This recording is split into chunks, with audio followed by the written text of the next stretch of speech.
Hello everyone, I'm Bruffy1322 and welcome to another GTA discussion video where, as always, we're going to be going over the recent DLC. We always do this every time we get a DLC. I wait for all the stuff to drop and then we go over it. I give my thoughts, give my analysis of the DLC, and obviously ask you guys what you think about it as well.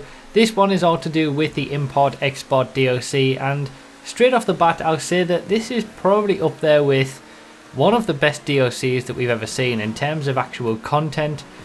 It's up there for me probably with the Cunning Stunts update, with just an incredible amount of things, incredible variety of things, and just something completely new to the game.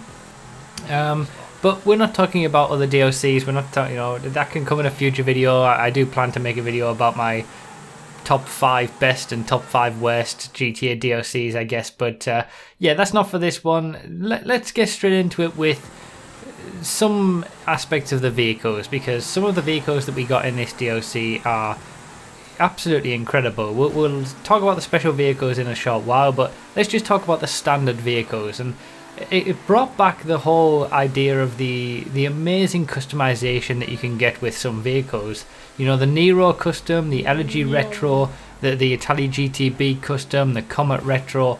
Those vehicles that have Benny's customization available, and all the various racing related things to do with those vehicles is so impressive. And it brought back that idea that, you know, Benny's is such a good idea of a place to put vehicles in that can give us such incredible options. Same as what we saw with the Sultan RS and the Banshee 900R when they were initially added to the game as sort of a complete surprise. Since then we didn't really see anything extra from that, and even back then, even when Next Gen was just released and I was doing, I think it's episode 7 of this GTA discussion series, I was talking about real life racing cars, and I was talking about the potential to use Benny's this was actually before Benny's. I was talking about how we could bring in a separate garage where you could upgrade your vehicles from standard vehicles to racing related vehicles. You know, for example, taking the Coquette and turning it into a Coquette race car, and the same with the Comet and the Jester, which we obviously saw with the Jester race car. But I never expected that we'd actually get that, and we sort of got that with the 900R, the Banshee 900R, and the Sultan RS. But then it went one step further, and we've had proper thoroughbred racing cars like the RE7B, the Tyrus, the ETR1, and then beyond that, we've had regular vehicles like the Nero being able to be taken to Benny's, turned into the Nero custom, and being given a lease of life in terms of what you can do with the vehicle. You can put a racing related livery on it. Obviously on this channel we're focused about racing. I love real world motorsport, I love Formula 1, the World Endurance Championship, all of that kind of stuff. So to be able to take a vehicle into Benny's, upgrade it, and be able to put racing liveries on it, be able to go into the interior, especially the interior, which I thought was fantastic on the Nero, for example, be able to go into that and change all the racing dials and put various different things in the interior that you would see in a proper thoroughbred racing car. And some of the attention to detail with that is absolutely stunning. And it is very, very similar to the things that you see with those vehicles to real life GT cars, real life racing cars that you see in the real world.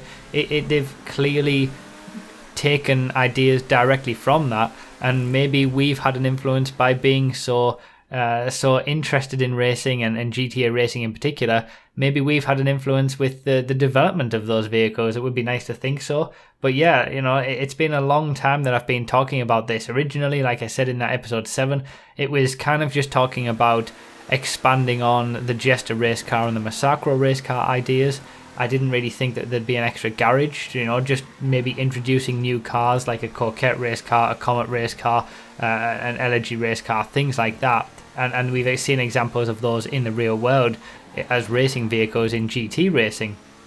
And then, Benny's was introduced with the Lowriders update, and when Benny's was introduced, it was another video of this series, whatever the DLC analysis for the Lowriders update was, I mentioned then as well, you know, we could use bennies not just for lowriders, but to take in vehicles and make them into race cars with the same level of customization. Whenever I was saying all of that, I never actually expected that we'd see that. And then we got the Sultan RS and the Banshee, and it was like, wow, mind blown. If you take away all the class allocation issues, obviously they should be sports cars, but you know, that's something for another time. I've gone over that before, but just from a customization standpoint, it's just incredible. It was incredible to see that finally the racing aspect of GTA had been given some attention, but then we didn't really see anything beyond that. There was nothing else.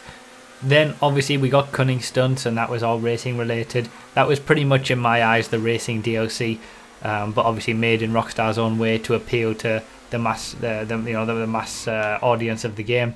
And then we've had the import-export DLC with these vehicles and the attention to detail with them in terms of the designs and the interiors and all that kind of stuff is just frankly superb. And we often criticise Rockstar for a lot of the things that they get wrong or a lot of things that they do badly, but the creation of these vehicles and the attention to detail and all the various little things you can do with them is nothing short of amazing. And I have to say that, you know, I'm really, really impressed with those vehicles in particular that can be taken to bennies and made specifically racing related, because for us racing fans, that is a dream and something that we've been going on about for a long time.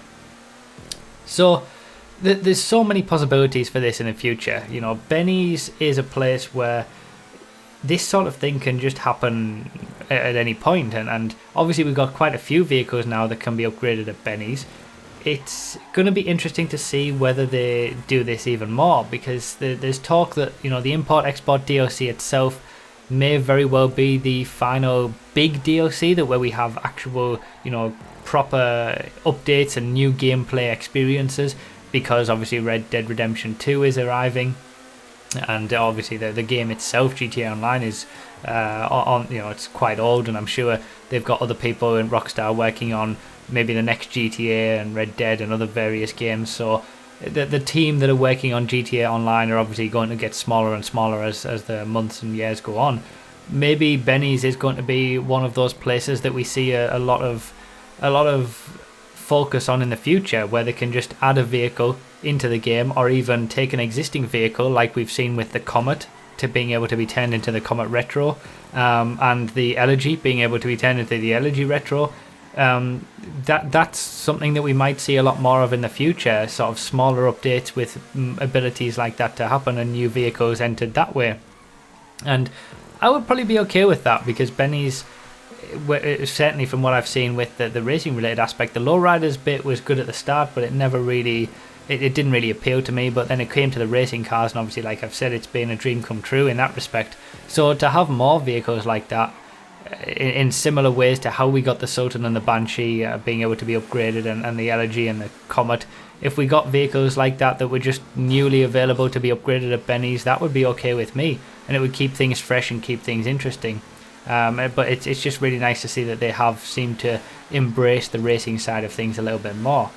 Now, when it comes to the performance of the vehicles, the obviously that's all just about the visuals and things like that. The performance of the vehicles, not just the ones at bennies, but all the other stuff we got, not actually too bad. You know, I think again we've got to give Rockstar some credit for the supercars class in particular, because that is probably the one class left that is very, very well balanced, at least to a certain extent. You know, there are a lot of vehicles in close proximity at the top end of the supercars class, and when they introduce a new supercar, it is at least somewhat competitive. We haven't really seen a supercar that's way off the pace for a long time, so they do a very, very good job with that. And maybe, you know, they've had so many issues with introducing OP vehicles in different classes and getting the wrong classes in the past.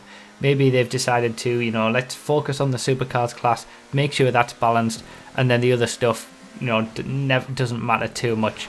And it is good to see that. Now, something else to point out is the prices aren't too bad, you know, of something like the Tempesta, which is a very, very competent vehicle.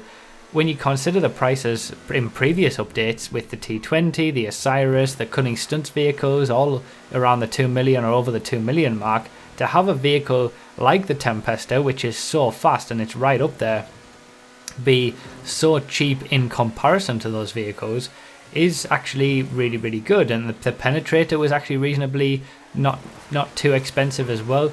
The same with the Italy GTB and the Nero. They're not more expensive, and they're you know, half as expensive in some cases as the most expensive cars in the game. We're not talking X80 or RE7B levels of expense here with these vehicles, and that's something again to be quite happy about, and it's a good way that they've gone with that, because now you can get competitive vehicles, brand new competitive vehicles, for a relatively reasonable price. In terms of the performance, like I said, the supercars are pretty good. The sports cars, not too much, and the bikes really were nothing really to shout about. Really, it's the supercars that have been the main aspect of the import-export DLC. The downforce aspect of the Italy GTB Custom and the Spectre Custom is a bit of a shame. You know, it's a bit of a shame that they didn't have enough downforce to actually make them quicker around a track than their normal non-custom counterparts. I don't think we're going to see a change in that. They probably are quicker in very, very small circumstances when the track suits them, in terms of having higher cornering speeds because of that downforce instead of the spoiler. But yeah, you know, for those of you who haven't seen my original testing video, I explained it all in there. But because the Italy GTB Custom and the Spectre Custom utilize downforce instead of the spoiler adding traction, which the regular versions of the cars do, we have a case where the custom versions are actually slower around the track than their non-custom versions, and that's a bit of a shame, because it means that you're paying extra money to have a slower vehicle. But then again, you're not necessarily always paying money just for performance. You're paying money for the amazing levels of customization that you can have on these cars with Bennies. But this is actually the first time that we've ever seen this. It's the first time where there's a vehicle that has a spoiler available to it, then gets upgraded at Bennies, and that doesn't become the case. I mean, it changes to downforce. Obviously, downforce itself in GTA is a very, very new thing that was only introduced with the Cunning Stunts vehicles. So it's a very new thing, and maybe they're just playing around with it and they'll be introducing it more in future. This might be a more common occurrence that we will see if we see more Bennies racing related vehicles. We might see the original version of the car with a regular spoiler, and then the upgraded version, the custom version, utilize downforce instead. It might become the standard thing, and if it does, all I would hope is that they increase the downforce levels of those custom vehicles. Obviously, because the downforce wasn't high enough in terms of the value that the custom vehicles have for the Italy GTB and the Spectre Custom, that's what made them slower, because the effect of the downforce wasn't quite high enough to make it better than just having the extra traction bonus from the standard spoiler. Obviously, when a car has downforce, it no longer gets a traction bonus from a spoiler. Just to point out that the Nero Custom doesn't have downforce. It doesn't apply to that. Few people have asked that in the past, but yeah, the Nero Custom and the Nero both have spoilers that increase their traction rather than downforce. But yeah, it's interesting that we have that, and I like the idea that the racing versions have downforce. It's just that the implementation of it for these cars in particular wasn't quite right, and they didn't give them enough downforce to make them better than their non-custom counterparts, which is a bit of a shame.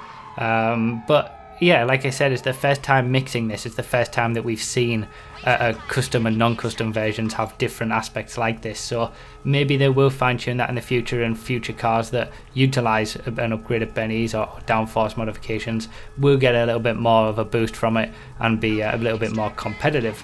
Now, that's enough about the standard cars for this one, because the big aspect of this import-export DLC, and the things that have really stolen the show for this DLC and made it stand out, are obviously the special vehicles and everything that's related to the special vehicles. You know, it's absolutely incredible, and one of the biggest changes to GTA itself, and one of the major things that I mentioned, or people mentioned, it was a common thing to say, is that GTA has become, with the import-export DLC, GTA. It has actually become about stealing cars. Grand Theft Auto has become about stealing cars, which it's crazy to think that it's taken this long to have an update related to that.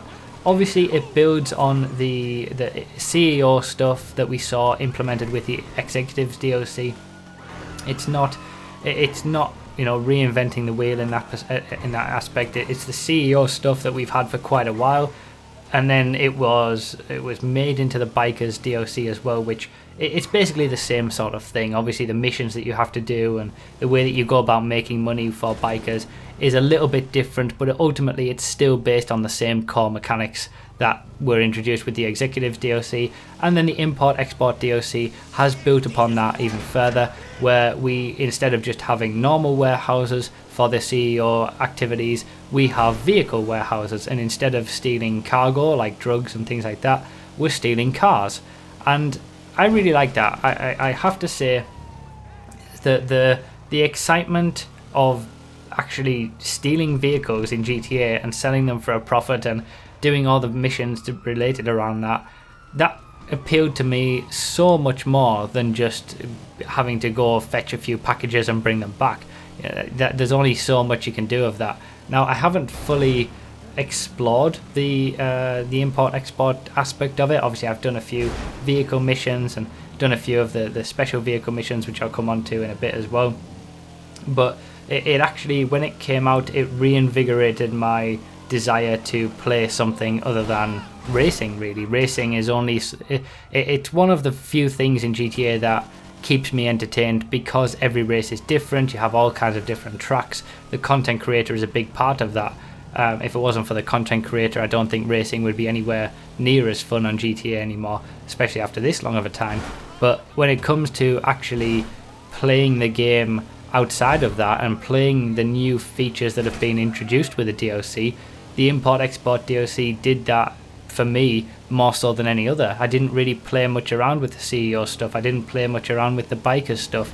Didn't really interest me all that much, but the ability to steal vehicles and have to drive them back and then sell them and work together as a team, that just made GTA feel like GTA again, and I really did enjoy it. And I really do think that the actual content and the actual things that are provided by the DLC, the Import-Export DLC, in terms of new things to do, are the best that we've ever seen.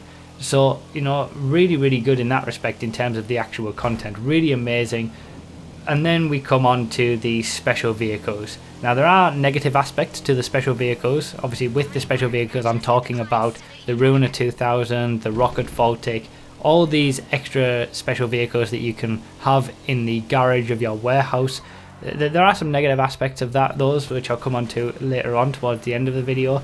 But just from a pure standpoint of game content, these are absolutely incredible. We've never seen anything like this to GTA before, having almost every vehicle that was released with this update, in terms of the special vehicles, it just has something extra special about it. The Ruiner 2000 being able to fly and shoot rockets and jump over things, and the Rocket Voltic with its ridiculous rocket, the ramp buggies, the Phantom Wedge, the Technical Aqua and the Blazer Aqua being able to do off-road and on water, on-road and on water, I should say. It's just absolutely amazing, these vehicles. Now, the missions around them are a little bit hit and miss. Some are good, some are bad. I think the addition of these missions is really fun. It's really interesting. It's a good aspect. It kind of feels like heists. If that's in terms of the way that these special vehicle missions are and things like that. It feels like mini heists for or a mini setup mission. If you take the setup missions from all of the heists, I would say that these special vehicle missions for each of these vehicles are on that same level in terms of quality of content and what kind of things that you have to do and how involved they are. Now, some are a lot better than others. The ramp buggy mission is quite fun, the very first one. I played the Rocket Voltic mission as well. That really wasn't fun. That just seemed terrible to me. It was a pretty bog standard heist setup mission in that respect, and it had nothing special to do with the vehicle, in my opinion. And then the Ruiner 2000 mission, the very last one that you unlock, that was a lot of fun as well. And it's just, again, new experiences and new missions like this it's great to see that, and it's great to see new things being put into the game in that respect. Whether we'll see anything in the future to this level, I'm very doubtful of, or at least not so sure. So it's really nice if this is the way that we are ending big updates and big content additions like this. It's really nice to end like this, because the content that has been added, I think, is at least on a par with what we saw from the heist update and the things that you could do from that. And obviously we got the VIP work as well related to each of the vehicles. So there's a lot there. There was a lot in this DLC that gave you some new stuff to do. So very, very good in that respect. And I think I'm going to round up the positive part of the video, and I would say that this is probably the DLC analysis video that has had the most positive aspects to it. I have to say, that is one reason for me to believe that this is one of the better DLCs that we've ever seen, because I've just not got that much to complain about. Normally there's at least equal amounts of good and bad, but I'll round off the positive portion of the video by, I couldn't really not talk about the new office garages. Obviously you've got the warehouse garage and the special vehicles that are in there, but the actual office garages that you can have up to 60 vehicles in there, in addition to all the other garages that you previously had, making you be able to have 120 cars, 10 bikes in total. But these garages are absolutely astounding, and this is something that I've wanted for a long time. It's something that a lot of people have wanted when they talk about mansions, and that talk has been going on for a good few years now. 10 car garages did seem a bit limiting, and people wanted 20 car garages with big mansions. But to get what we actually got, which are basically 3 20 car garages, if you can afford it of course, 3 20 car garages just in your office building. And I think it was a very clever way to do it, to tack it on to the office aspect of it, because then I'll come on to that later on. I'll talk about the money aspect, but yeah, the office garages themselves are absolutely beautiful. I'm very much looking forward to getting my garages fully sorted out so I can do a garage tour. It's been a while since I've done a garage tour video. It is going to be coming. I am planning to do one when I get everything sorted out, and it's just going to look incredible. And I think that is something that's been asked for a long time, and for them finally to deliver on that in such a good way is very, very impressive. So yeah, a lot to be positive about in this DLC, a lot to be positive about. There are, however, a few things to be negative about. Now, the prices of things is something that there is a bit of an aspect to always have a problem with, because the less money that you have, the more of a problem you're going to have with it, of course. But let's talk a little bit about the prices of the office garages, the vehicle warehouses. I honestly don't think they're too bad. It will be a lot worse if you don't already have an office, an executive office. If you don't have one of those, you've then got to buy that first. So that, at least at some level, means that you have to have earned a certain amount of money before you can even consider buying the extra stuff that was allowed for this DLC. It's easy to forget that, a lot of people might have good money in this game, and a lot of people might have been able to buy the offices when they came out or when they were on a discount, but there's probably still a lot of people who can't. They don't have the ability to buy an office building, and then that means, because everything is locked behind an office building, they have the inability to access the special vehicle warehouse and all these special vehicle missions. They have the inability to access the office garage with these 3 different floors of great vehicles. So it is behind that, and these things themselves are quite expensive. When you just take into account, if you assume that everybody has an office building already, the expense of adding a vehicle warehouse or an office garage isn't all that much, but not everybody has that, so the total cost is still quite high. And then obviously we come on to the special vehicles themselves. They are extremely expensive, some of the most expensive things we've seen in the entire game ever. You would have to say that at least there is some use of these things, that they do, I would say, to some level warrant that price tag. When you look at the Swift Deluxe, for example, or the Luxor Deluxe, those are ridiculously expensive vehicles that have pretty much no use whatsoever. But when it comes to the special vehicles, they have some use, they have some good stuff. There's ways to get them cheaper by doing the special vehicle missions, obviously, but nevertheless they are still very expensive, and the payouts that you get for doing things I don't think is high enough to be able to warrant such high prices. And it's always this idea of, you know, do people glitch because the prices are high? Obviously glitching to earn money quickly, for example. Do people do that because the prices are too high, or do Rockstar increase the prices because people are glitching? You know, which happens first, and which is the way that people do it? And I think there are multiple ways of looking at it. If you're a hardcore player and you don't have a problem with money, even if you've never glitched in ever, it's very easy to think, you know, well, just it is, the prices are what they are. I never have a problem making money because I'm always playing. People just need to play more, and that's always true. But then there comes a point where at what point does it stop being a game and start being a grind? What point do you start having to think of it more as a job and how much money you're making per hour in game? And at what point does that stop being fun? And ultimately it's meant to be a game, and Rockstar have made so much money, yet they're still owned by Take-Two, so obviously they're going to be always going for money like this. GTA Online is clearly their cash cow. They're going to keep focusing on it, keep adding new content to milk as much money from shark cards as humanly possible, and ultimately it works. But it does take away a little bit from the aspect of it just being a game. Can you imagine if we were just able to use all the vehicles that we've seen, if there was no microtransactions whatsoever?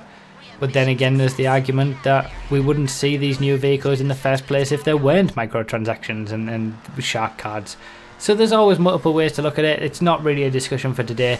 I'll maybe I'll do a topic on that in a future discussion video and get your guys' thoughts. But yeah, the prices in terms of some of the special vehicles are still quite exorbitant, but I would say at least they have some worth about them to be worth that kind of price. I would say it's more the payout structure and the amount of money you can make from the import-export activities, for example, that isn't necessarily high enough.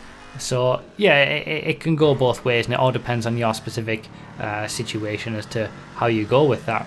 And obviously the final thing I'm going to talk about is the fact that we still get drip-fed the content. This is clearly the way Rockstar are going to go with this from now on, and I hate it so much.